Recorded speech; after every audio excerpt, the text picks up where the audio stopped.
Hello everyone. So this is our third video on data structure. In this video, we will solve 5 questions which is based on data structures और each and every questions को हम explain करेंगे, each and every concepts को हम explain करेंगे.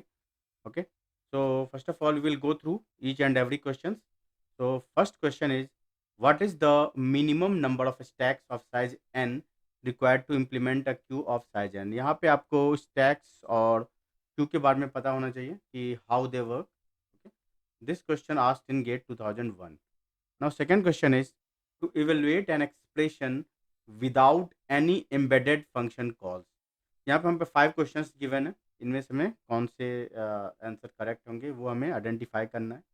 ठीक है, कि किसी भी एक्सप्रेशन को एवेल्यूएट करना है without any immediate function call, क्या होगा इसमें से. ओके, तो गेट 2002 में ये क्वेश्चन आया था. Now third question is, let S be a stack of size n greater than or equal to 1. Starting with the empty stack, suppose we push the first n natural numbers in sequence and then perform n pop operations. Assume that push and pop operations takes x seconds each and y seconds elapse between the end of one such stack operation and the start of the next operation. For m greater than 1, define the stack life of m as the time elapsed from the end of push m to the start of the pop operation. That removes m from s. The average stack life of an element of this stack is what? See, यहाँ पे stack में different elements possible हैं. ठीक है, four four element, 5 element, कुछ भी हो सकते हैं. और हर एलिमेंट का एक एवरेज लाइफ टाइम होगा, क्योंकि अगर हम पुश और पॉप ऑपरेशन परफॉर्म करेंगे तो पुश में कुछ टाइम इलैप्स होगा, पॉप में कुछ टाइम इलैप्स होगा और पुश और पॉप के इंटरवल में कुछ टाइम इलैप्स होगा. ठीक है, तो वो जो टाइम है, कितने टाइम तक हमारा एलिमेंट जो है स्टैक में रहता है, that thing we have to explain. Okay, तो यहाँ पे हमें average stack life of an element निकालना है. तो एक जनरलाइज्ड आंसर हमें प्रोवाइड करना होगा. That will be the answer. ठीक है, ये गेट 2003 में आया था. नाउ फोर्थ क्वेश्चन है, a circular link list is used to represent a queue. A single variable p is used to access the queue. To which node should p point such that both the operations nq and dq can be performed in constant time? See, queue में दो operation perform करते हैं, nq और dq. nq मतलब हम insert करते हैं data, dq मतलब हम उसमें से हम निकालते हैं डेटा. ठीक है, एक्सट्रैक्ट करते हैं. तो इसमें क्या होता है कि दो एंड होते हैं, रेयर और फ्रंट होते हैं. फ्रंट एंड पे हम डिलीट करते हैं या निकालते हैं, रेयर एंड पे हम इंसर्ट करते हैं. तो यहाँ पे हम एक सर्कुलर लिंक लिस्ट को हम एज अ क्यू रिप्रेजेंट कर रहे हैं और यहाँ पे हमें एक पॉइंटर गिवन है और इस पॉइंटर के थ्रू हम एन क्यू और डी क्यू ऑपरेशन परफॉर्म कर रहे हैं. अब ये पॉइंटर पी किस लोकेशन पे होना चाहिए सो दैट ये जो दोनों ही ऑपरेशन है वो कांस्टेंट टाइम पे परफॉर्म हो, राइट. तो इसको हम देखेंगे जब हम सॉल्व करेंगे इसको. नाउ फिफ्थ क्वेश्चन है, assume that the operators plus, minus, cross are left associative and exponential is right associative. The order of precedence from highest to lowest is this one. यहाँ पे precedence order दिया हुआ है. The postfix expression corresponding to the infix expression is what? देखो, हमारे पास infix expression given है. Infix expression क्या होता है, जो कि एक नॉर्मल एक्सप्रेशन होता है, जो जिसको हम अपने बुक्स में, अपने कॉपी में, नोटबुक में हम उसको सॉल्व कर सकते हैं. बट उसको अगर हमें सिस्टम में सॉल्व करना है देन वी नीड स्टैक, और स्टैक के लिए हमें पोस्टफिक्स एक्सप्रेशन को कन्वर्ट करना पड़ेगा. तो इसमें से कौन सा करेक्ट पोस्टफिक्स एक्सप्रेशन है, that we need to identify. ठीक है, तो चलो हम वन बाय वन क्वेश्चन पे आते हैं और उसको सॉल्व करते हैं. तो हमारा जो फर्स्ट क्वेश्चन था वो है कि what is the minimum number of stacks of size n required to implement a queue of size n. ठीक है, तो देखो स्टैक क्या होता है, मेरा स्टैक होता है लास्ट इन फर्स्ट आउट. जैसे मेरा कोई स्टैक है, दिस इज स्टैक. ठीक है, हमें पहला एलिमेंट हमने पुश किया 1, 1 गया फर्स्ट एलिमेंट. सेकेंड एलिमेंट हमने पुश किया 2, it will inserted to 2, then 3, 3. अब जो हम इसे पॉप आउट करेंगे तो जो लास्ट है वो पहले निकलेगा. उसके बाद ये निकलेगा, उसके बाद ये निकलेगा। लेकिन क्यू में ऐसा नहीं होता। मान लो ये मेरा क्यू है, ठीक है, और रेयर एंड पे हम क्या करते हैं, इंसर्ट करते हैं, और फ्रंट एंड पे हम उसको डिलीट करते हैं। तो इनिशियली ये मेरा क्यू है, इनिशियली क्यू एम्प्टी है, ठीक है, और रेयर और फ्रंट इनिशियली किसी को पॉइंट नहीं कर रहा है। जैसे ही हम कोई भी एलिमेंट हम डालेंगे, जैसे वन वन डालेंगे, then we need to increment rear, फिर टू डालेंगे तो फिर यहाँ पे रेयर आ जाएगा, ये हट जाएगा। थ्री डालेंगे तो यहाँ आ जाएगा रेयर, फोर डालेंगे यहाँ आ जाएगा रेयर, ठीक है। अगर हमें डिलीट करना है तो यहाँ पे एफ आ जाएगा, ये डिलीट हो जाएगा। फिर यहाँ पे, क्योंकि ये हमने सबसे पहले हमने वन इंसर्ट किया था, राइट, इसलिए जो फर्स्ट इन गया है वो फर्स्ट आउट हो रहा है, ठीक है। यहाँ पे हम थ्री पॉप आउट पहले कर रहे हैं, यहाँ वन पहले एक्सट्रैक्ट कर रहे हैं, ठीक है। अब क्वेश्चन क्या गिवन है कि what is the minimum number of stacks of size n required to implement a queue of size n. जो स्टैक्स का बिहेवियर है और क्यू का बिहेवियर है, दोनों ही डिफरेंट है। तो हमें स्टैक के बिहेवियर को इस तरह से मॉडिफाई करना है ताकि वो क्यू की तरह बिहेव करे। तो मान लो कि मेरे पास स्टैक है, दिस इज वन स्टैक, यहाँ पे हमने वन एंटर किया, टू एंटर किया, थ्री एंटर किया, फोर एंटर किया। अब अगर ये क्यू की तरह बिहेव कर रहा है तो इसके लिए हमें ये जो वन है वो मेरा एक्सट्रैक्ट होना चाहिए पहले, ठीक है। लेकिन ऐसा इसमें पॉसिबल नहीं है क्योंकि स्टैक है, यहाँ जो टॉप एलिमेंट है, जो लास्ट इन है, वही फर्स्ट आउट होगा। बट इसे क्यू में कन्वर्ट करना है तो हम एक और स्टैक लेंगे, एक और स्टैक लेंगे, और इसके एलिमेंट्स को हम इसमें पुश करेंगे। पहले यहाँ से pop, and in second stack we will push, then three will be pushed, then two will be pushed, then one will be pushed.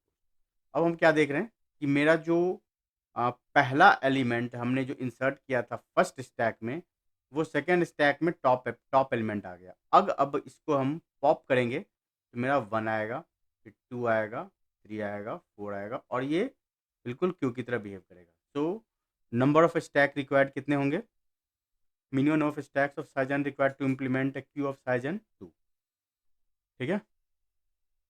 चलिए सेकंड क्वेश्चन है, to evaluate an expression, to evaluate an expression without any embedded function calls, one stack is enough, two stacks are needed। किसी भी expression को, जैसे infix to postfix, कोई expression है, इसको infix to हम postfix convert करते हैं, right. Infix to postfix convert कर रहे हैं तो हमें कितने स्टैक्स चाहिए, वन स्टैक चाहिए, ठीक है। ये स्टैक्स क्या होता है, ऑपरेंड स्टैक होता है, ऑपरेटर स्टैक होता है, राइट, जिसमें हम सिर्फ ऑपरेटर को स्टोर करते हैं इस स्टैक, ठीक है। तो one stack is enough to evaluate an expression। Now third question है, let S be a stack of size N greater than equal to one. हमारे पास एक स्टैक है और उसका साइज एन है, जो कि ऑब्वियसली ग्रेटर देन वन है। Starting with the empty stack, starting with the empty stack, ये मेरे पास स्टैक है और इसका साइज मान लो एन है। Suppose we push the first n natural numbers in sequence and then perform n pop operations। हमने n natural number को push किया, 1 2 3 4 5 n नंबर पॉसिबल है, और सेम नंबर को हमने पॉप कर दिया, तो फाइनली मेरा एम्प्टी हो गया stack. Assume that push and pop operation takes x seconds each. देखो, पुश और पॉप ऑपरेशन में क्या टाइम लग रहा है, पुश और पॉप ऑपरेशन को परफॉर्म करने में x सेकेंड्स लग रहा है, and y seconds elapse between the end of one stack operation and the start of the next operation। देखो यहाँ पे गिवन है कि दो स्टैक ऑपरेशन के बीच जो टाइम लग रहा है वो है हमारा y सेकेंड। तो y seconds elapse between the end of one such stack operation and the start of the next operation. अब वो stack operation कुछ भी हो सकता है, लाइक पहला पुश हुआ और दूसरा पुश हुआ, इनके दोनों के बीच टाइम जो है 22 सेकेंड लग रहा है, या पुश और पॉप के बीच, या पॉप और पॉप के बीच, या पॉप और पुश के बीच। ठीक है, इनके बीच जो टाइम इंटरवल है वो लग रहा है मेरा y सेकेंड।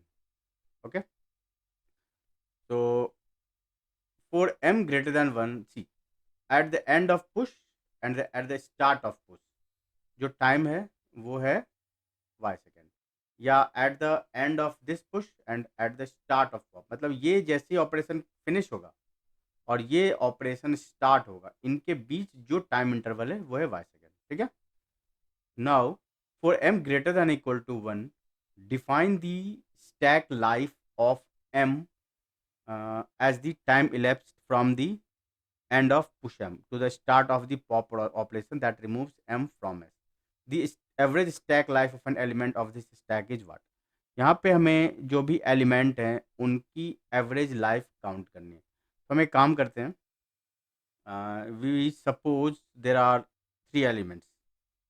फॉर सिंप्लिसिटी के लिए हम इसको एक बार समझने की कोशिश करते हैं कि क्या कह रहा है ये। पहला हमने पुश किया, जब हम इसको पुश कर रहे हैं एज पर क्वेश्चन, जैसा क्वेश्चन में गिवन है उसके अकॉर्डिंग हम समझते हैं इस चीज़ को कि इसमें क्या कहा जा रहा है। तो जब हमने पहला पुश किया, ठीक है, तो जब हम पुश जब एंड होगा, पुश ऑपरेशन जब एंड होगा तब मेरा 1 जो है इस स्टैक में अलाइव रहेगा। ठीक है, और इसके बाद अगर कोई पॉप ऑपरेशन होता है तो उतनी देर ये एलिमेंट इस स्टैक में रहा। मान लो हमारे पास 3 एलिमेंट्स है स्टैक में। ठीक है, सपोज वी हैव 3 एलिमेंट्स। तो पहला एलिमेंट हमने डाला, अब देखो, अब सेकेंड ऑपरेशन क्या होना चाहिए? पुश होना चाहिए, क्योंकि 3 एलिमेंट है, तो हमने यहाँ पे 2 डाला। राइट, अब देखो इसके फर्स्ट पुश और सेकेंड एलिमेंट के पुश मीन्स ये सेकेंड ऑपरेशन है, फर्स्ट ऑपरेशन सेकेंड ऑपरेशन में कितना टाइम लगता है? y। राइट, और वाइल y इंटरवल के बाद इस पे एक पुश ऑपरेशन स्टार्ट हुआ, इस पे एक पुश ऑपरेशन स्टार्ट हुआ, तो y प्लस एक्स। ओके, अब देखो, अब ये पुश ऑपरेशन जब होने के बाद 2 यहाँ पे आ गया, अब क्या होगा कि y टाइम में इलैप्स करेगा, तो y टाइम इलैप्स करेगा तो that y is also counted in first element, और उसके बाद फिर से एक पुश ऑपरेशन होगा जो कि थर्ड एलिमेंट पुश करेगा।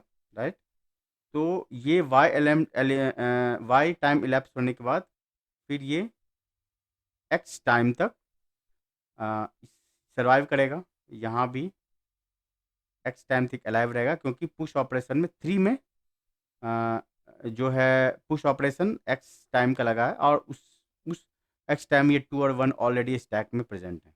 ओके, उसके बाद ये जो थर्ड है, अब हम थर्ड को पॉप करना है, तो इस पुश और पॉप के बीच इसने y टाइम तक ये वो टाइम स्पेंड किया, तो इसका मतलब ये y टाइम तक, ये भी y टाइम तक। ठीक है, इसके बाद एक पॉप ऑपरेशन परफॉर्म्ड होगा, और पॉप ऑपरेशन परफॉर्म्ड होगा तो उसको हम उस टाइम को कंसीडर नहीं करते हैं कि 3 उस टाइम तक रहा, जो टाइम स्पेंड किया है पुश और पॉप के बीच, पुश के स्टार्ट और पॉप के एंड के बीच, उसी को हम काउंट करेंगे, उतनी देर तक ये एलिमेंट इस स्टैक में रहा है। लेकिन 2 के लिए वो काउंट हो जाएगा क्योंकि उस टाइम 2 ऑलरेडी प्रेजेंट है। तो पॉप जो है, पॉप के लिए यहाँ पे एक्स टाइम, फिर इसके लिए भी एक्स। अब क्या होगा, ये मेरा 3 पॉप आउट हो गया। ठीक है, अब क्या होगा कि अब ये इस पे पॉप ऑपरेशन परफॉर्म होगा, लेकिन इस पुश और पॉप के बीच ये टाइम y इलैप्स किया, यहाँ भी y टाइम इलैप्स होगा, और y टाइम के बाद ये पॉप ऑपरेशन इस पे परफॉर्म होगा, पॉप ऑपरेशन परफॉर्म होगा। राइट, तो पॉप ऑपरेशन परफॉर्म होगा तो ये क्या हो जाएगा, कितनी देर तक 1 अलाइव था स्टैक में, ठीक है।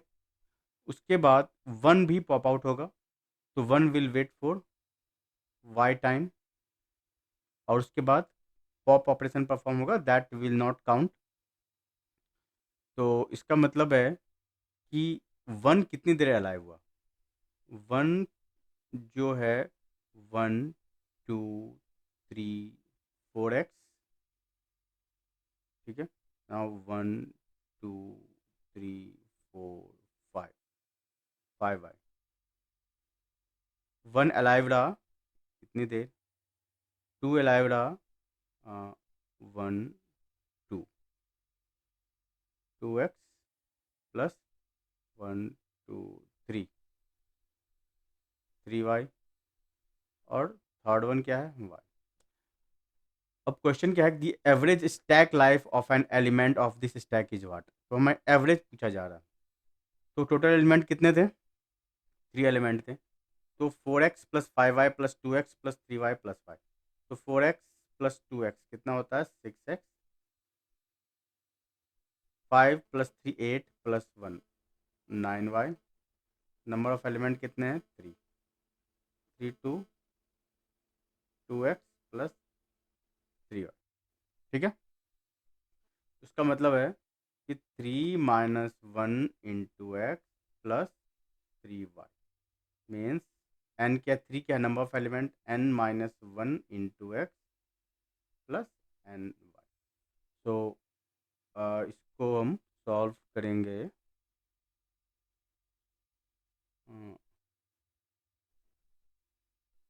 N x plus n y, n common, plus y minus n into x plus y minus. तो अगर इसको हम जनरलाइज करें इस वैल्यू को, तो मेरा सी ऑप्शन करेक्ट होगा, ठीक है। चलिए अब हम फोर्थ क्वेश्चन पे। A circular link list is used to represent a queue. Okay, circular link list का हम यूज़ करते हैं क्यू को रिप्रेजेंट करने में, क्योंकि नॉर्मली अगर हम नॉर्मल लिंक लिस्ट का यूज़ करें तो उसमें क्या होगा, हमारा टाइम वेस्ट होता है, क्योंकि जो पार्ट फ्रंट साइड डिलीट होगा वो रीयूज नहीं हो पाएगा। That's why we use circular link list.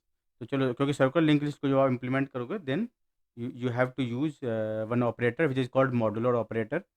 उसके थ्रू क्या होता है कि जो भी जब जैसे हम एंड पॉइंट पहुंचेंगे, जैसे मेरा रेयर जो है वो एंड पे पहुंचेगा, तो वो रैप राउंड होके फर्स्ट एलिमेंट को पॉइंट करने लगेगा। अगर वो फ्री है तो हम वहाँ पे दोबारा से इंसर्ट कर सकते हैं, ठीक है। तो वहाँ पे मेरा जो ऑलरेडी फ्रीड मेमोरी है, डिलीटेड डेटा है, उस पोजीशन पे हम इंसर्ट कर सकते हैं।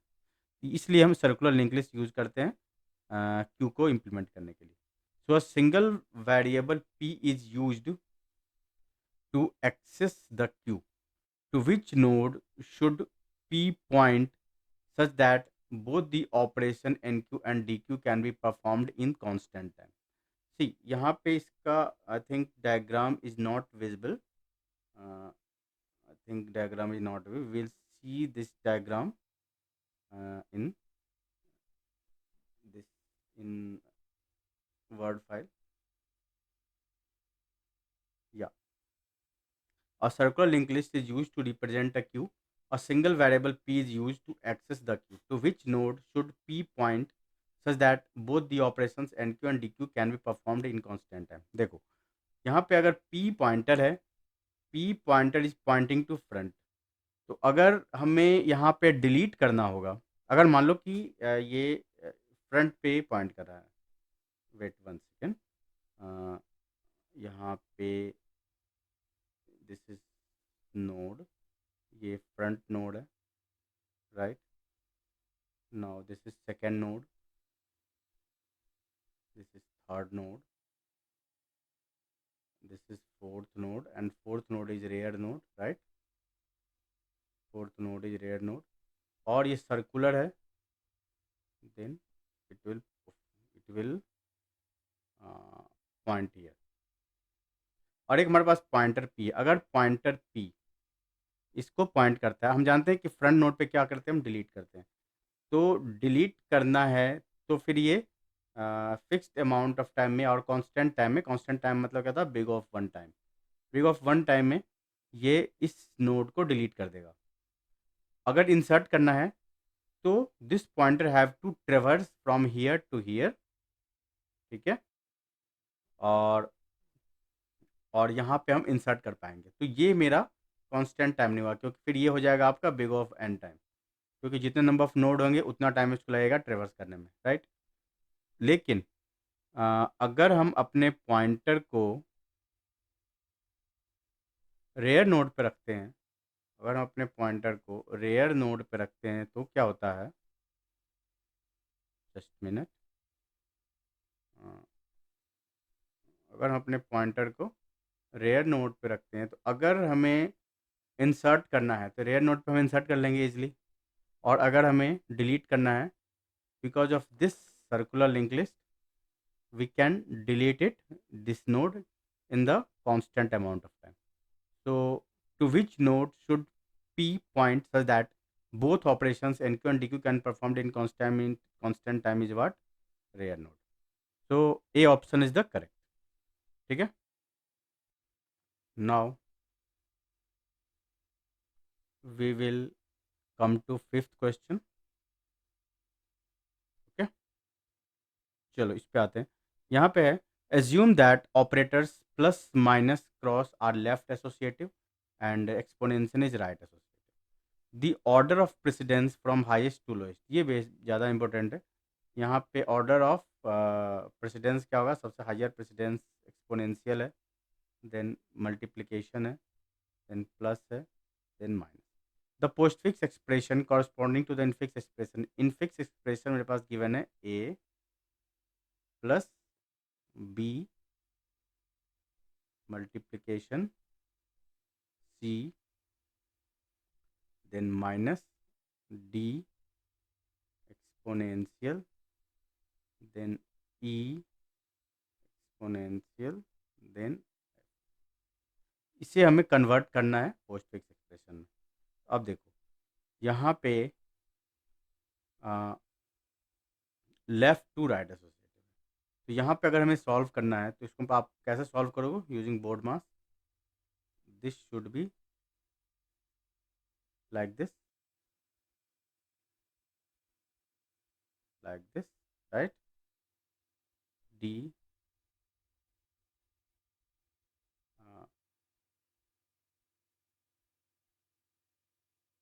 This one then this one, fine, और right end exponentiation is right, sorry exponentiation जो है मेरा राइट एसोसिएटिव है, तो we need to write not like this, इसको डिलीट करना पड़ेगा, एक्सपोनेंशियल इज दिस, इस ये राइट एसोसिएटिव है तो पहले ये सॉल्व होगा then this will be solve, ठीक है। चलो अब हमें इसको सॉल्व करना है, राइट। तो इसको कैसे करेंगे, सबसे पहले मेरा a plus b c multiplication, ठीक है, ये पोस्ट फिक्स में कन्वर्ट हो गया, minus d exponentiation e f exponentiation, fine, then a b c multiplication then plus bracket then minus d e f exponentiation exponential, ठीक है, and this implies what, a b c multiplication plus then d e f exponentiation then minus. अब check करो ये option कौन सा option correct है, a b c multiplication plus d f exponentiation minus, तो a option is correct. ठीक है, तो चलिए ये वीडियो हम यहीं स्टॉप करते हैं और नेक्स्ट लेक्चर में हम नेक्स्ट 5 क्वेश्चन सॉल्व करेंगे। ओके।